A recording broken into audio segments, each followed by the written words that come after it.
నమస్కారం ప్రజలారా.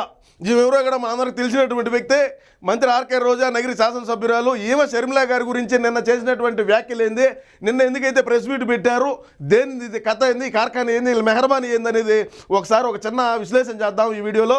దయచేసి వీడియోని అయితే పూర్తిగా చూడండి ప్రజలారా. చెప్పమ్మా, నువ్వు చెప్పాలా మేము మాట్లాడాలా? చంద్రబాబు నాయుడుతో మమ్మల్ని కలిపినట్టు మాట్లాడుతుంది. ఆవిడ చంద్రబాబు నాయుడిని కలిసిన తీరు మీరు చూసారు, పవన్ ని కలిసిన తీరు చూసారు. కాబట్టి అంటే ఇప్పుడు షర్మిల కొడుకు పెళ్లి ఇద్దాం ఉంటే ఇన్విటేషన్ ఇచ్చేదాన్ని పోయినారు. యాడికి? చంద్రబాబు నాయుడు దగ్గరికి పోయినారు, అటు పవన్ కళ్యాణ్ గారి దగ్గరికి పోయినారు. ఈయనకి వచ్చిన బాధ ఏంది? ఈమెకి ఏమన్నా ఇన్విటేషన్ ఇవ్వలేదని ఏమన్నా బాధ, లేదంటే పెళ్లికి రమ్మలేదని ఏమన్నా బాధ, దేనికి వచ్చింది ఇంక నొప్పి? ఇప్పుడు దానికి దీనికి ఏమన్నా సంబంధం ఉండదా? ఆ కుమారుడికి పెళ్లి చేసుకుంటా ఉంటే వాళ్ళని ఇన్వైట్ చేసిన దాంట్లో తప్పేంది అని అడుగుతున్నాను నేను ఈరోజు. రేపు నీ కూతురు పెళ్లి చేసుకుంటా ఉంటావు, జగన్మోహన్ రెడ్డికి నువ్వు పోయి ఇన్విటేషన్ ఇవ్వో, నువ్వు పన్నీర్ సెల్వం ఇద్దరు పోయి ప్లేట్లు ఎత్తుకునే ఎందుకు ఏమన్నా మాటలా? ఒక మంత్రిగా ఉన్నాము రాష్ట్రానికి, మనం ఏదైనా పెరిగి కట్టలు కట్టింది ఏమన్నా ఉంటే ప్రజలకు వివరిద్దాము.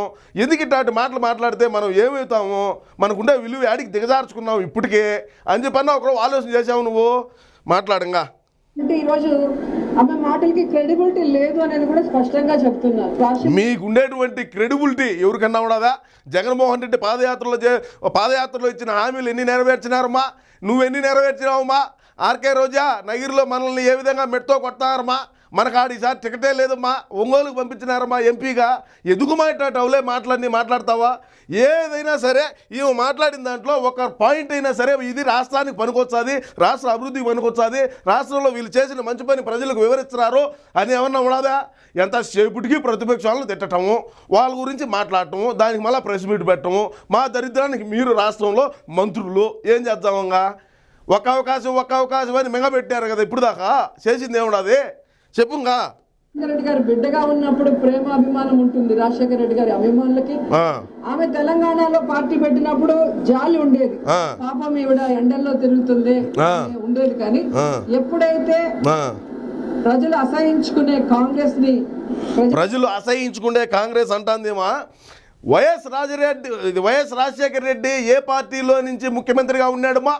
ఇక్కడ మన జగన్మోహన్ రెడ్డి ఏ పార్టీలో ఎంపీగా పోటీ చేసి గెలిచినాడుమా? కాంగ్రెస్ పార్టీయే కదమ్మా. నువ్వు కాంగ్రెస్ పార్టీ కనువ కప్పుకోవాలనే కదమ్మా రాజశేఖర రెడ్డి గడిపినావు. రాజశేఖర రెడ్డిని పాప మహానుభావుడిని నీ పాదం పెట్టినావు, హెలికాప్టర్ కనపడకుండా పోయిందమ్మా. ఎవరుమ్మా దీనికి బాధ్యులా? ఎవరిదమ్మా ఐరన్ లెగ్గా? ఎవరుమా దరిద్ర పాదమా నీది? నువ్వు మళ్ళా మాట్లాడుతున్నావు, మేము వినాలా? మా కర్మ, ఏం చేస్తాము? మా కర్మ చెప్పు. చేరి ఈ రాష్ట్రానికి మంచి చేస్తున్న వైఎస్ఆర్ కాంగ్రెస్ పార్టీకి నష్టం చేకూర్చాలనుకున్నప్పుడు మంచి రాష్ట్రంలో ఉండేటువంటి ప్రజలకు వైఎస్ఆర్సీపీ కాంగ్రెస్ పార్టీ మంచి చేయటంలే. మీ యొక్క శాసనసభ్యులకు, మీ మంత్రులకు, మీ ఎమ్మెల్సీలకు, మీ పార్టీలో నామినేటెడ్ పోస్టులు తీసుకున్న వాళ్ళకు మాత్రమే మీ వైఎస్ఆర్సీపీ కాంగ్రెస్ పార్టీ చాలా మంచిది, చాలా పవిత్రంగా ఉంటుంది. రాష్ట్రంలో ఉండేటువంటి ప్రజలను అడగండి, 10 మందిని అడగండి, 10 మంది ఏం చెప్తారో? జగన్మోహన్ రెడ్డి అధికారంలోకి వచ్చినా మంచి జరిగిందా, గత ప్రభుత్వాల్లో మంచి జరిగిందా అని చెప్పి అడగండి ఒకసారి.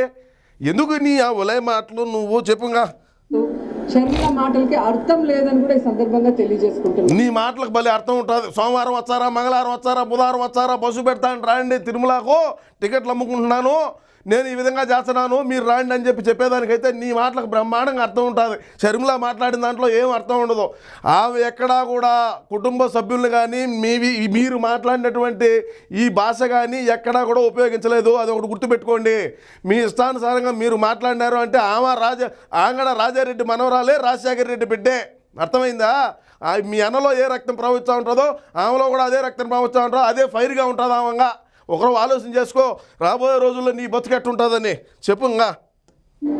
ఎందుకంటే షర్మిల గారు తెలంగాణలో పార్టీ పెట్టినప్పుడు స్పష్టంగా చెప్పింది, నేను ఇక్కడే పుట్టాను, ఇక్కడే చదువుకున్నాను, ఇక్కడే పెళ్లి చేసుకున్నాను, నా ప్రాణం ఉన్నంత వరకు ఈ తెలంగాణ ప్రజలకి కష్టం వచ్చినా నష్టం వచ్చినా అండగా ఉంటానని చెప్పింది. మరి అలాంటి బిడ్డ ఈ రోజు ఆ పార్టీని కాంగ్రెస్ లో విలీనం చేసి తెలంగాణని గాలికి వదిలేసి ఆంధ్రప్రదేశ్ లో వచ్చి మళ్ళీ కొత్త అవతారం ఎత్తితే ఏ విధంగా గౌరవం ఉంటుంది, మాటకి క్రెడిబిలిటీ ఉంటుంది? మీకు ఉండేటువంటి క్రెడిబిలిటీ ఎవరికి ఉండదని ఇంతకుముందే చెప్పినా. ఇకపోతే ఇంతకుముందు ఒక మాట అనింది ప్రజలారేమా, తెలంగాణలో రోడ్ల బడిగా ఎండనగా వాననగా తిరిగింది, అప్పుడు మాకు కొద్దిగా జాలు ఉండేది అనింది. తెలంగాణలో ఎండనగా వాననగా తిరగాల్సిన కర్మ దేనికి పట్టింది? జగన్మోహన్ రెడ్డి ఇవ్వాల్సిన డబ్బులు ఇచ్చుంటే, ఇవ్వాల్సిన వాటాలు ఇచ్చుంటే, ఇవ్వాల్సిన ఆస్తులు ఇచ్చుంటే ఆంకేం కర్మ పట్టింది ఆడ తిరగను? వాళ్ళ కుటుంబంలో వ్యవహారాలు మాయే. నువ్వేదో మాట్లాడుతావు, నువ్వేమన్నా ఇప్పుడంటే నువ్వు సెటిల్మెంట్లు చేస్తున్నావు. మళ్ళా నేను మర్చిపోయినా, ఇప్పుడు చిత్తూరు, తిరుపతి, రేణిగుంట, పీలేరు, కాళహస్తి ఏరియాలో సెటిల్మెంట్ చేస్తుంది నగిరే. ఈ ఏరియాలో సెటిల్మెంట్లు చేస్తుంది. ఈ సెటిల్మెంట్లకు ఏమన్నా మీ అన్నగారిని పంపించకూడదు? షర్మిల దగ్గరికి ఒకరిని, వీడికి జగన్మోహన్ రెడ్డి గారికి ఒకరిని పంపించి ఇద్దరిని కలవకపోయినావా? ఏదన్నా కొంత సెటిల్మెంట్ లెక్క వచ్చేది కదా మనకు. వాళ్ళ కుటుంబంలో ఉండేటువంటి వ్యవహారాలు ఎందుకైతే ఆమె రోడ్ల పడిగా తిరగాల్సి వచ్చింది?